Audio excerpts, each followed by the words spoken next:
In this video, we're going to talk about what do you need to take a look at to best price your rental. So the first thing to consider is what the market currently is in general. So real estate is a supply and demand market, just like sales is real estate sales.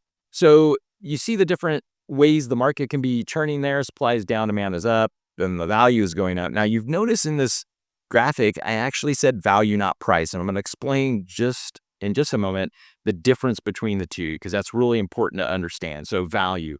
Supply is up, demand is down, value is going down, and if they're equal, then it's leveling off. So the first thing you got to understand is where is the market? What kind of market are we in? Because that's going to help drive your strategy. So for example, if we are in a down market, you want to get in front of the market, not do what we call chasing it down. So that's one of the strategies. It's kind of like the Wayne Gretzky strategy of skating to where the puck will be, not where it is, right? So that's kind of the same idea as it relates to pricing strategy. So that's the first thing to understand is the law of supply and demand. So let's talk about value versus price. So what's the difference? Aren't they the same thing? A lot of people use those two words interchangeably, and I would argue they are two very different things. So the best way for me to give you an example of this is a gallon of gas. So let's say right now, the value of a gallon of gas is $3 a gallon. So that's the going rate for gas in the area, right? But now I can use price as a strategy. So let's say I am a gas station owner, say, you know what, I'm going to price my gas at $8 a gallon. Well, what's going to happen? You're not going to get a lot of business, right? And it doesn't matter how much you market that $8 gallon gas, TV, social media, whatever the case may be, wherever you're advertising it, you're not going to sell a lot of gas, right? On the other hand, let's assume you say it's $2. Well, you're going to probably get a heck of a lot of business because you are the cheapest place maybe in town for people to get gas, right?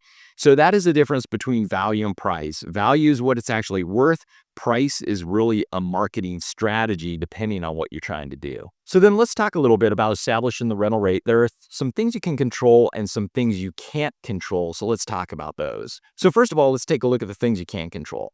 So in this case, condition is one of those things. So making sure the property's in good repair, clean, fresh carpet, perhaps fresh paint, etc. So the condition's good to go. The next one is terms. So things like pets, smoking. Do you allow pets? Do you allow smoking? All those types of things. And then resident screening criteria as well. Now, if you're working with us, we're going to help you out with these things. We always encourage you to allow pets. Our properties are all non-smoking properties.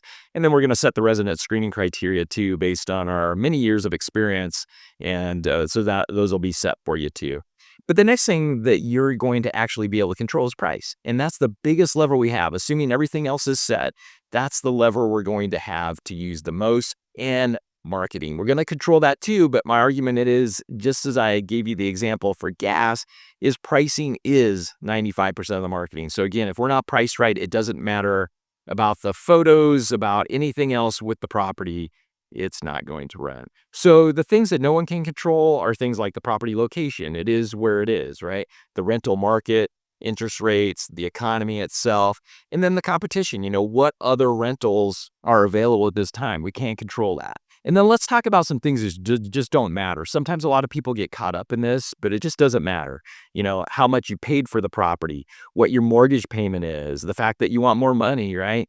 That you replaced the roof last month, or your opinion about how cute the property is, right? Everybody thinks their property is really nice and desirable. So those are the things that don't matter. Ultimately, the market, the potential renters are going to decide what matters. So some data points to consider: current rental rates in the current market, the market trends like we just talked about, the supply versus demand and how that will come into play, the current resident pool quality. So what we're talking about here is in different economic conditions, the resident pool will be different.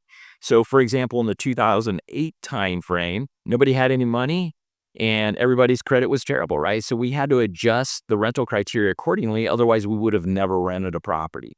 So that's one example of what I'm talking about. So what is the current resident pool look like, and what is the quality? And then how quickly do you need to rent the property? So this can come into play. Maybe it's something where you say, hey, I got a little bit of time, or I can wait a little bit.